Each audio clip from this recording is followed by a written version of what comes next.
Giờ chúng ta sẽ test kháng trở của dây. Ví dụ dây bây giờ hiện tại là tôi đang cặp là cực dương và cực âm, hai đầu này trống, thì dĩ nhiên bây giờ nó đang hơi có nước nè, và nó bằng không khi nó cách ly 0 mega ohm. Và khi chúng ta thọc xuống nước rồi, điều gì sẽ xảy ra? Hiện trạng là nó đang khoảng cỡ 30 mấy 40 đến hơn 40 mega ohm, và chúng ta nhấc lên thì con số đó tiến đến bằng không.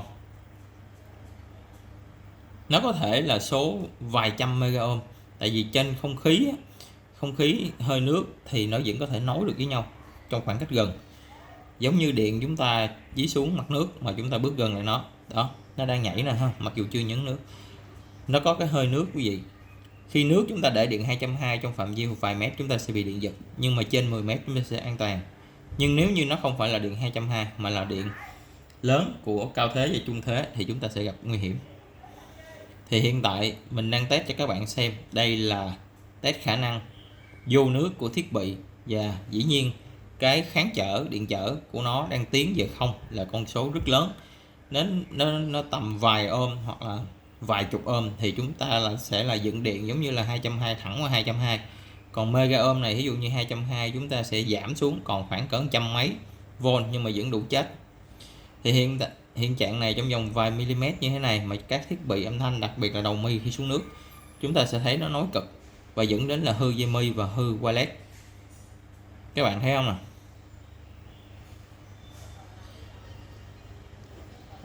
Đưa hình cái sợi mi bên kia kìa. Và ngày hôm nay tôi sẽ test cho các bạn xem dây mi. Cái video clip trước tôi vừa up xong, đó là tôi đã để cho các bạn xem khả năng chống nước của phần đuôi, và hiện trạng là ta sẽ thấy được đây là khả năng kháng nước của phần đầu, hay nói chính xác hơn đó là toàn diện. Thì khi cặp vô micro của mình nó tầm khoảng cỡ 1 kg mấy, nó giống như quạt hoặc là các thiết bị điện khác, chúng ta sẽ thấy cực âm và cực dương vẫn nối với nhau thông qua một số thiết bị thì nó dẫn ra là khoảng vài ký. Thì hiện trạng dây micro chúng ta sẽ thấy là 1 kg 13.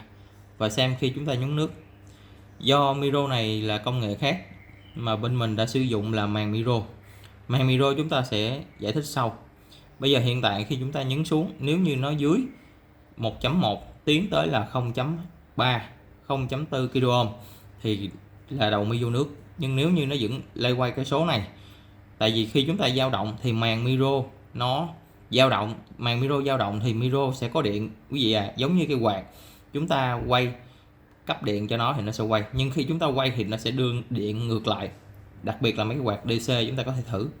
Và bây giờ chúng ta sẽ nhúng thẳng vô nước, chúng ta thấy nó vẫn dao động là 1.13 1.2. Khi chúng ta lắc thì nó sẽ dao động, tại vì khi lắc màng micro sẽ tạo ra xung dao động cho màng micro chính ở trong cái củ mic hay là gọi là capsule. Thì chúng ta sẽ thấy được điều gì? Micro chúng ta vẫn là 1.3 1.13, xin lỗi, 1.13 này bấm vào cái nút đèn ở dưới, nút đó kế chữ A, đúng rồi, thì chúng ta sẽ thấy được điều gì? Nó vẫn là 1.13. Khi tôi dao động ở mặt nước thì dĩ nhiên nó sinh ra điện, khi sinh ra điện thì dĩ nhiên nó sẽ tiến đến không. Ngay cả trên mặt bờ chúng ta dao động thì nó vẫn là tiến đến 1.10 và 1.2 là khi và nó đập cái màng xuống giống như cái trống đập xuống và dở lên, nhưng chung quy nó là 1.13. Và chúng ta nhúng xuống lại lần nữa, nó vẫn là 1.13. Nếu như cái tay chúng tôi để im, sáng ít quá hơi rung quý vị ạ, rung cam lẫn rung dây mi luôn. Chúng ta thấy nó vẫn là 1.13, thông số rất đẹp, hoàn toàn không vô nước của đầu mi. Và ngay đầu mi này chúng ta sẽ trực tiếp xem qua clip bên đây.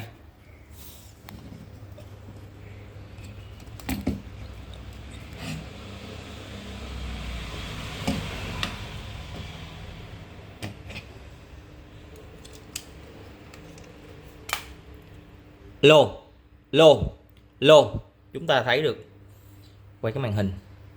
Lô, chúng ta thấy được micro vừa vô nước xong, tiếng rất tốt quý vị ạ. Lô. Và bây giờ cứ quay màn hình LCD. Chúng tôi đang cầm cái wireless trên tay và chúng ta nhúng thẳng trực tiếp vào nước nha quý vị. Vẫn đang là quay màn hình của Starify.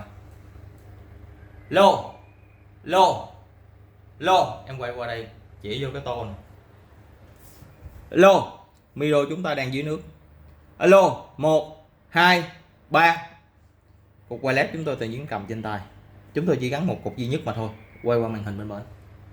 Alo, chúng ta đang nói chuyện trên mặt nước và hoàn toàn tiếng sẽ được ghi vào dây mi. Các bạn thấy không? Sự dao động của mặt nước vẫn có thể tạo âm thanh.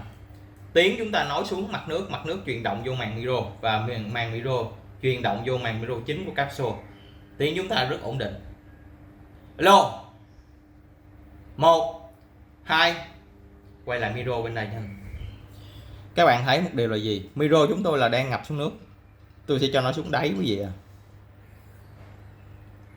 Các bạn có thể thấy tôi đang ngập xuống đáy. Quay cái màn hình bên kính hiển vi. Micro đang ngập xuống nước. Rồi quay qua cái sau device. Lô, 1 2. Tôi nói hơi lớn hơn một tí tại vì tôi ngồi cách xa cái tô nước. Và các bạn thấy một điều gì? Gain của âm thanh tôi vẫn để bình thường. Âm 24 decibel trên wireless, 0 decibel trên wireless out. Micro xuống nước quay được tiếng cả dưới nước luôn quý vị à. Đơn vị chúng tôi là đơn vị đầu tiên tại Việt Nam sản xuất thành công dây micro đi game show dưới nước. Và đơn vị thứ hai sau tập đoàn của Nhật Sanken. Micro xuống nước nhưng khả năng micro đó là micro ống sáo sử dụng hơi áp, do đó sẽ bị ngập tiếng. Micro bên đây sử dụng công nghệ mới, đó là màn chuyển động sóng, khả năng kháng nước và khả năng lấy tiếng trực tiếp dưới nước mà Sanken cũng không thể nào làm được. Đơn vị thứ hai sản xuất thành công dây micro đi dưới nước. Cảm ơn quý vị đã xem clip của tôi.